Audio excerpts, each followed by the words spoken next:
Hello. The episode you're about to listen to is part of a multi-part series introducing an overview of Japanese history. This is a repeat of one of the original projects the History of Japan podcast was built on, and is intended to serve as an update and supplement to these original works. After 10 years, my hope is to return to this approach and to do it a little bit better given the skills that I have improved in the intervening years. If you haven't been doing so already, you should listen to these episodes sequentially, starting with episode 501. Without any further ado, enjoy the episode.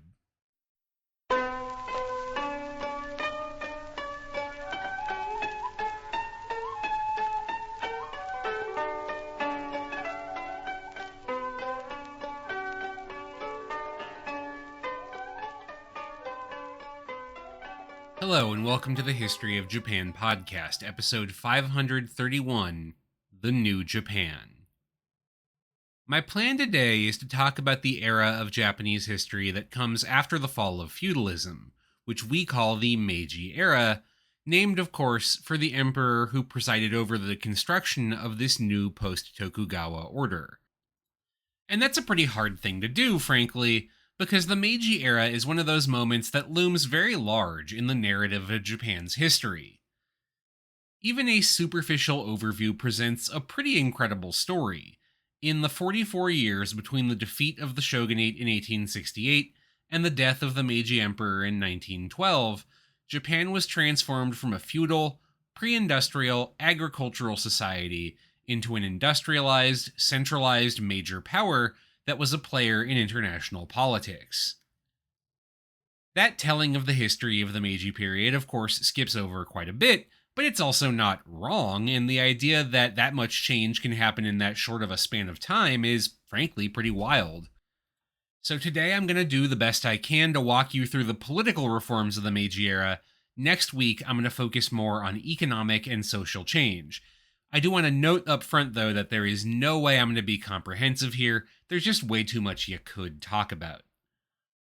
With all that said, let's talk about politics, and you'd think this would be pretty straightforward. The changes of 1868 have been retroactively dubbed in Japanese as an Ishin, or restoration.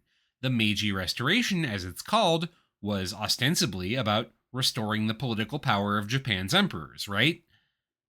Well, not really. The reality is actually a bit more complicated. Ostensibly, the new order did offer the emperor a lot of power, but practically the Meiji emperor himself was not a day-to-day decision-maker.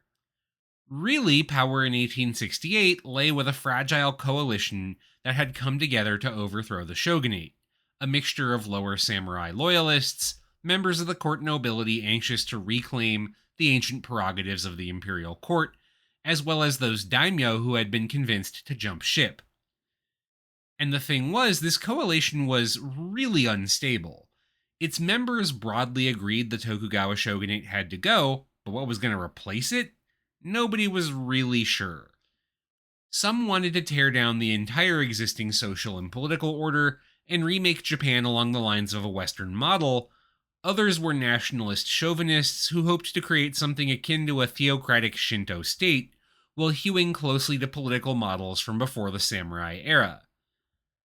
Some wanted to get rid of feudalism altogether, some wanted to keep parts of the class structure. Some were doctrinaire Confucians, others were increasingly inspired by ideas like liberalism after having spent time overseas. As long as the Tokugawa shogunate itself had existed, there was at least a unifying threat to keep the coalition together. But once it was gone, the time-honored question of political revolution reared its ugly head. You've won, now what? The problem with this question, of course, wasn't that nobody had an answer. It was in fact quite the opposite. Too many different people had different answers, and so the next 15-ish years of Japanese politics were defined by a bloody and violent power struggle over whose answer to go with. Broadly, we can identify a few specific groups within this early Meiji coalition struggling for dominance during this time. One we could call the Shinto nationalists, mostly hardcore adherents of the nationalistic Kokugaku philosophy, whose main goal as a part of the restoration was to wind the clock back politically by by bringing back governing structures from the classical period, a purer time in their conception, while religiously aiming to weaken the power of institutional Buddhism and strengthening Japan's native religious traditions, which around this time they had started to call Shinto, the way of the gods. We don't have to spend much time on this group because, frankly, they weren't very successful. In the political arena, the Shinto nationalists did succeed in briefly bringing back the old Heian-era government structure with its ministers of the left and right and the Daijo Daijin and all that stuff that we talked about a few months ago. But by the mid-1870s, the influence of Western ideas about government led to a concerted effort to shift towards a Western-style cabinet model. The Shinto nationalists were also defeated in their attempts to stop one of the more lasting changes of the period, the relocation of the imperial court out of Kyoto and to a new imperial capital at the shogun's old city of Edo, now renamed Tokyo. Really, it was only in terms of religious politics that they had any impact at all, and even that was pretty negligible. For example, the influence of the Shinto nationalists led to one of the first decrees of the new government calling for Shinbutsu Bunri, or the separation of the gods and Buddhas. In other words, outlawing the complex interrelationship between Shinto and Buddhism, and mandating instead that these institutions be both dogmatically and physically separated. Partially, this was intended to give Shinto a more distinct identity, partially, it was to punish the Buddhist establishment, which had received a great deal of patronage from the old Tokugawa shogunate. For these same reasons, the government would tacitly, though never openly, endorse a program of Haibutsu Kishaku, the abolition of the Buddhas and destruction of Shakyamuni, essentially an attempt to seize temple lands and treasures from the wealthier Buddhist temples. But these attempts were never successful in wiping out Buddhism, which of course was pretty entrenched after well over a millennium in Japan. Nor were similar attempts to exert authority over the nation's Shinto shrines very effective. Shrines had centuries of independent tradition and resisted attempts at government oversight, as did the two aristocratic families which had overseen the licensing and ranking of Shinto shrines for centuries, the Shirakawa and the Yoshida. Similarly, attempts to mandate that all Japanese subjects be parishioners of both their local shrine and Ise Grand Shrine, home to Amaterasu, the ancestor of the imperial family, proved very difficult to implement and were eventually quietly dropped. By 1872, the branch of the Meiji bureaucracy responsible for religious affairs, the Jingikan, was quietly demoted and folded into the Education Ministry. The most lasting legacy of the Jingikan was the establishment and support of several nationally ranked shrines, including the creation of Yasukuni Shrine in Tokyo to house the souls of Japan's war dead. For the next several decades, attempts to make Shinto a central part of national identity faltered, particularly, though not exclusively, as widespread interest in foreign ideas led to a reaction against what were seen as backward Japanese notions. The reemergence of Shinto as a major political force wouldn't take place until several decades later after Japan's successes in its overseas colonial wars. As for the Shinto extremists themselves, most were quietly forced out of power early in the Meiji period. For example, one of the most prominent among these men was the Kokugaku scholar Hirata Kanetane, who had been an early backer of anti-Tokugawa activism and was briefly rewarded with a government post as a result. However, by 1872 he got into a pitched political battle for control of parts of the religious bureaucracy, lost it, and was quietly demoted and then removed from office. Most of his followers and supporters followed shortly thereafter. These Shinto nationalists were the first to get winnowed out of the victorious Meiji coalition, but they certainly weren't the last, and they were frankly probably the least dangerous, because most of their adherents were either members of the courtly aristocracy or religious leaders or something like that. In other words, they weren't fighters.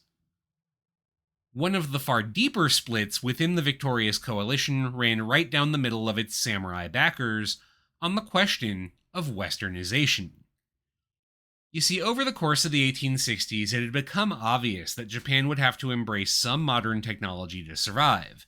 Anyone who had any doubts about that was very likely cured of those doubts, or of being alive, by the bloody failures of the various attempts to expel the foreigners. But what did it mean to make use of Western technology? Could you combine industrialization and military modernization with the preservation of Japan's social order? That was the contention of some, inspired by the reforms of China's Qing dynasty after the Opium Wars, spearheaded under the slogan Eastern Ethics and Western Science. They believed a new order using Western technology but maintaining the existing political and social order would become stronger by incorporating the best elements of both. However, others were more pessimistic. In particular, those members of the Meiji coalition who had spent time overseas tended to be more invested in a wholesale tearing down of the existing order. Many were of the opinion that it wasn't just Western science and technology that was superior, but Western political and social organization too. It is worth noting, of course, that part of the reason they believed this was the rhetoric of the Western imperial powers themselves, which justified the imposition of unequal treaties on Japan and other nations in Asia by saying those places were uncivilized and backwards, which was why, for example, foreign nationals living in those places needed immunity from barbaric native law. Thus, for example, Inoue Kaoru and Ito Hirobumi, two Chosu domain loyalists who spent some time overseas in the 1860s, were very much in the tear it all down camp, while Saigo Takamori of Satsuma, one of the more renowned commanders of one of the more powerful feudal domains behind the new order, was not. For the first few years, this division was not too toxic. After all, regardless of your side, you probably agreed that some reform and centralization was necessary, and at any rate, some centralization and change had precedent in both the more centralized administration of places like the UK and France, and in the traditions of pre-feudal governance in Japan itself. Thus, for example, reforms like the creation of a national military from forces of the pro-restoration domains, or the abolition of the domains themselves, and their replacement with a system of prefectures run by centrally appointed governors, was not that controversial. After all, that's how it had worked 1,000 years ago, too. What was pretty controversial was an increasing push to do away with feudal privileges among the more ardent westernizers, including a drive to get rid of the samurai class itself. And that might seem strange on its face, because many of these ardent westernizers were samurai. Why did they want to abolish their own social class? Part of the answer was that many, like Ito Hirobumi and Inoue Kaoru, were lower samurai, and thus had never been that attached to the old feudal social order. After all, for them, the old society had mostly been defined by restrictions on their ability to rise due to the privileges of higher-ranking members of their own social class. Many of these lower samurai were also concerned that the status system and its tendency to prescribe people's social role based on inherited status would weaken Japan, because this prevented the most able and adept from rising to the top based on merit. This notion of merit, of society and the social order as a competition that was won by the best, was very influenced by 19th century social Darwinism, and would have a powerful influence on life in the imperial period in general. Finally, many members of the Meiji leadership became convinced of the importance of revising the social order because they had spent time overseas themselves. A lot of them had that chance because of something called the Iwakura Mission, launched in 1872. Ostensibly, the Iwakura Mission was aiming at something pretty straightforward. The 1858 Treaty of Amity and Commerce between Japan and the United States, also known as the Harris Treaty, and the model for many of the other unequal treaties that had been forced on Japan, contained a provision allowing for either party to renegotiate terms after July 4, 1872. The goal of the Iwakura Mission was to start those renegotiations, and to establish the legitimacy of Japan's new government via its first massive overseas diplomatic effort. The face of the mission and its namesake was Iwakura Tomomi, a member of Japan's courtly aristocracy that had once made up the imperial court in Kyoto. Iwakura's star had risen during the chaos of the foreign crisis in the late Tokugawa years. He'd been an influential advisor to Emperor Kome, arguing that the foreign crisis was a chance for the court to claw back more of its old political power. However, he drew the ire of both imperial loyalist extremists, who saw his willingness to negotiate with the shogunate as unacceptable, and the shogunate itself, which saw him as an agitator, and had to spend much of the 1860s in exile from Kyoto, escaping both assassins and the long arm of the law. However, that history would serve him well when the shogunate fell. Iwakura had an established reputation as a clear-eyed political thinker and a patriot, and rose rapidly through the ranks of the new government as a result. That, plus the fact that he was at 46 one of the oldest and most respected members of the new government, made him a natural choice to helm the mission. However, even with Iwakura's leadership, the Iwakura mission was diplomatically an unmitigated disaster. Iwakura and his allies made their way west across the Pacific to California, and from there overland to Washington, D.C., only to be told they didn't actually have negotiating credentials that were official from their own government, proving they had the authority to legally negotiate with the American government. Two members of the mission, the young statesmen Okubo Toshimichi and Ito Hirobumi, both of whom would be pretty important down the line, thus had to go all the way back to Tokyo to get those credentials. When the negotiations finally did start, Iwakura was largely stonewalled by the Americans, who said they just weren't going to give up their treaties if other Western powers wouldn't do it too. Iwakura quickly abandoned all these negotiations, saying instead that he would pursue an international conference in the future to try and end the treaties all at once.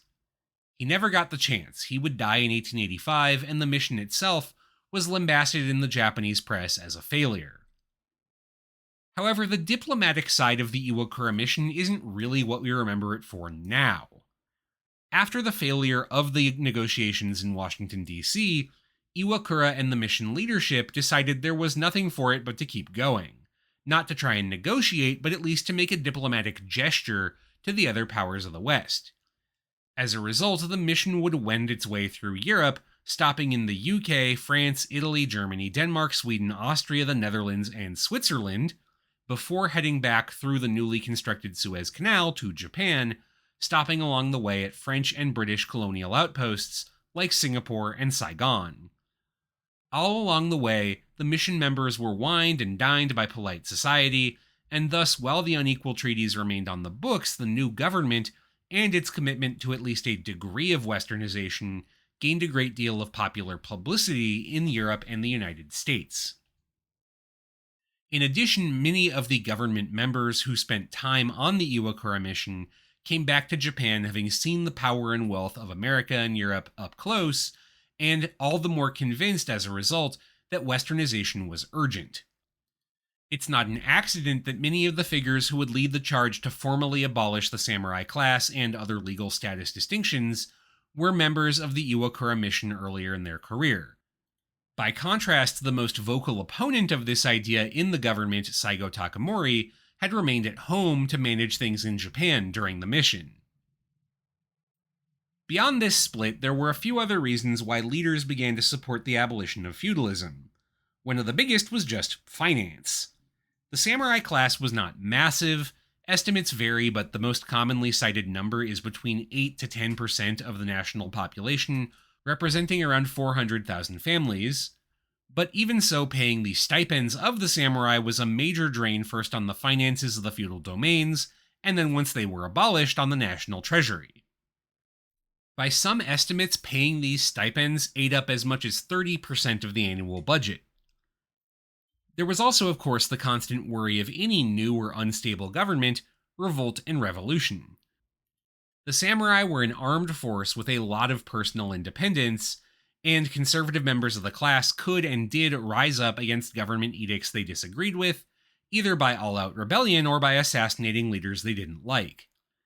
For an oligarchic leadership increasingly committed to westernization, viewed by that leadership as the main driver of national power and prestige, the whole end goal of the Meiji state, the samurai started to look more like a roadblock than anything else. And so the edicts began to rain down. There was no single edict you could point to saying the samurai were no more. Instead, a host of separate laws in the early and mid-1870s stripped away all their privileges. The wearing of swords in public was first made optional in 1871 and then banned in 1876.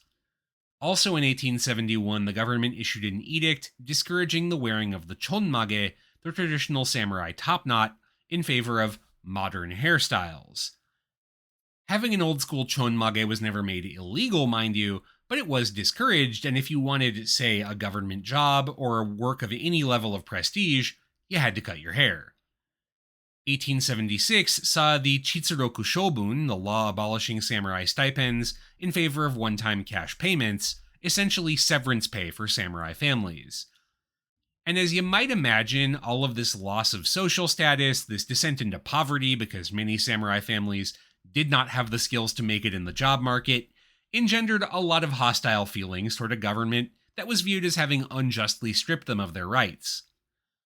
Former samurai began to organize. Some formed the nation's earliest political parties, about which we'll have more to say in a bit. Others, however, began to arm themselves and organize for conflict. Starting in February of 1874, anti-government feeling erupted into a series of rebellions in Hizen, Choshu, and Akizuki domains by former samurai. It's worth noting that despite the conservative views of these rebels, they weren't opposed to Western weaponry or demanding the limiting of Westernizing reforms.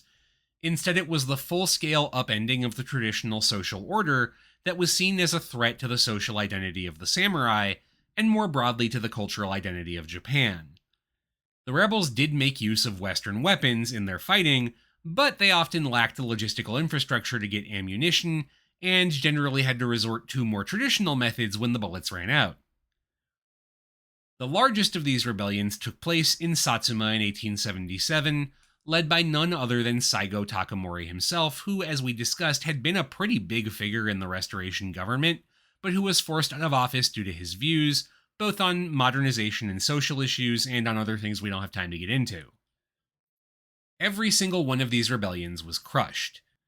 The newly formed Imperial Japanese Army, which over the course of the 1870s was transformed into a modern conscript force pulling from all social stations, proof in a sense of the pointlessness of old status distinctions, would beat them all.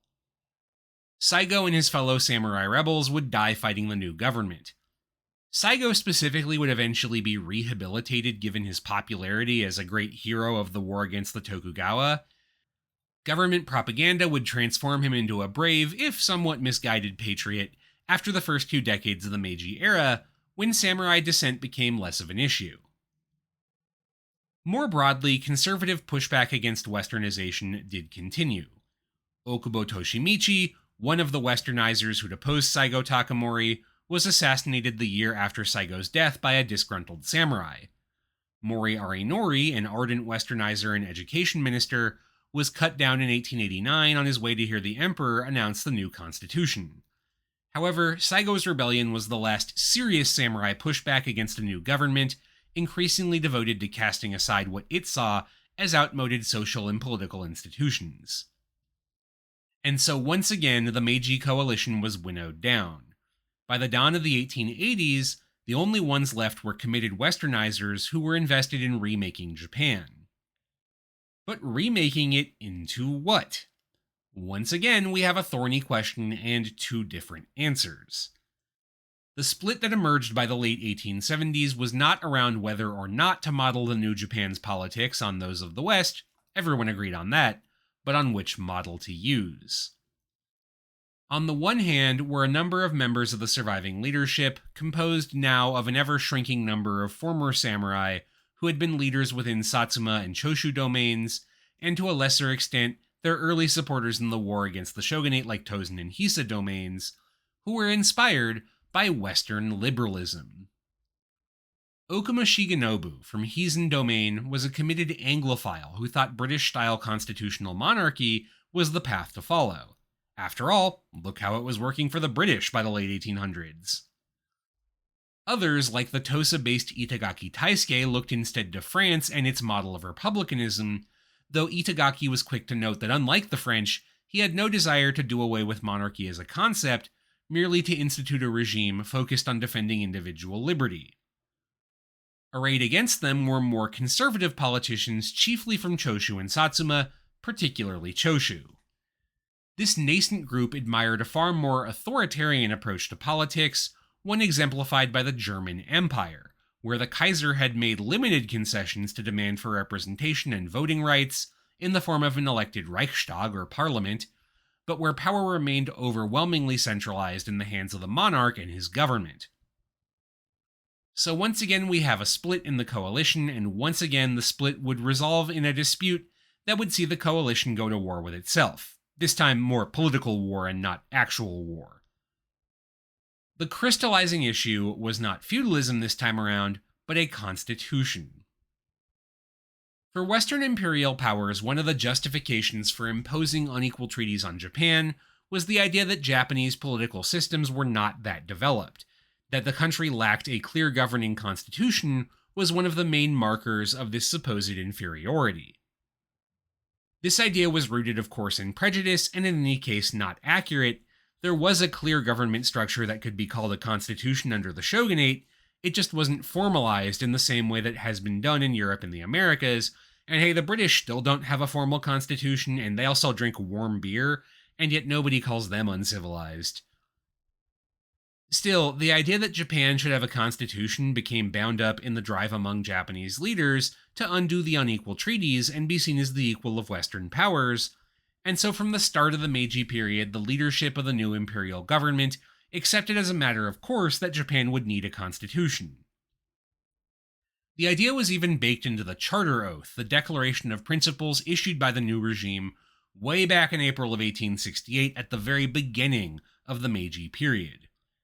Article 1 of that oath stated that, quote, deliberative assemblies shall be widely established and all matters decided by public discussion, while Articles 4 and 5 declared an end to the evil customs of the past and a return to the just laws of nature, and that, quote, knowledge should be sought all throughout the world so as to strengthen the foundations of imperial rule.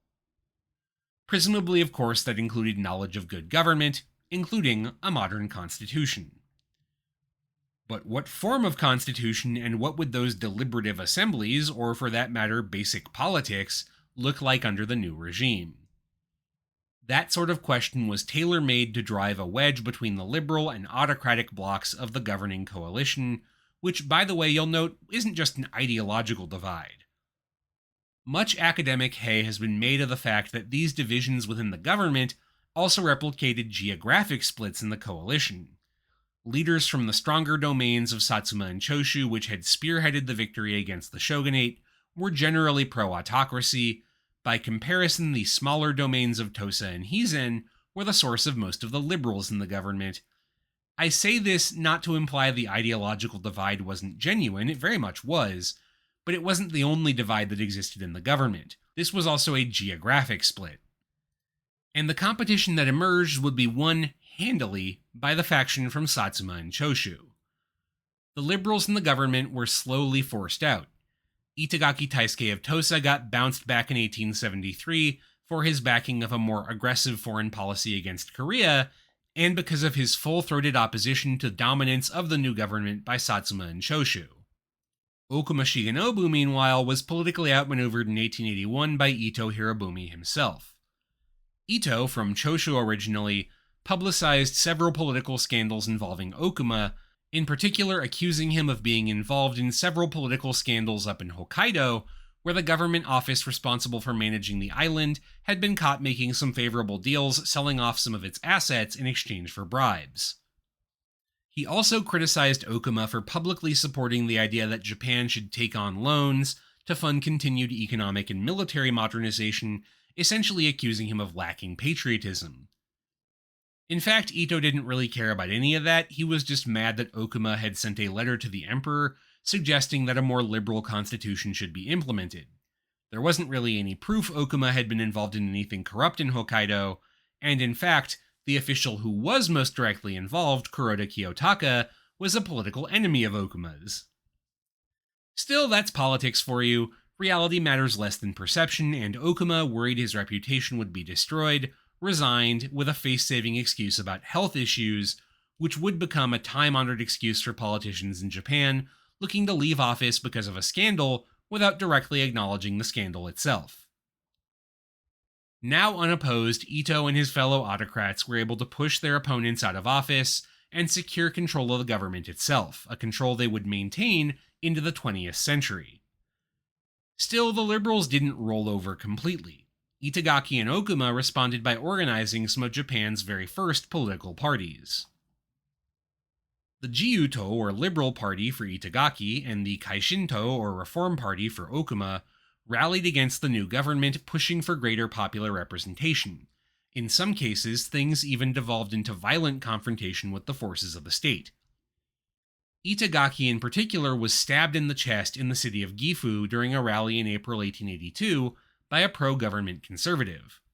Supposedly as the knife struck home, Itagaki cried out, "Itagaki may die, but liberty never," though personally I always had my doubts about that, because the story is from newspaper accounts from after the fact. I have never been stabbed personally, but I assume my first instinct would be to shout something more like, "Oh god, I've been stabbed." Still, it doesn't really matter either way. Itagaki survived the wound and continued to campaign, but neither Itagaki nor Okuma, nor the wider movement they were associated with, the Freedom and People's Rights Movement, was particularly successful in altering government policy in general, or even specifically around the Constitution. Instead, Ito Hirobumi and his fellow counselors would take the lead in drafting the Constitution, and the result very much reflected that reality. The final draft of the new constitution, put together by Ito in consultation with German lawyers and constitutional experts, would be the one that was promulgated in 1889, and which went into effect in 1890 and would remain in effect until 1947.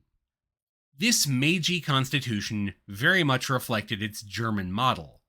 The emperor retained a lot of power. The preamble, delivered in the emperor's voice, even explicitly stated the emperor had inherited sovereignty over the state and would always wield it, albeit within the limits of the constitution.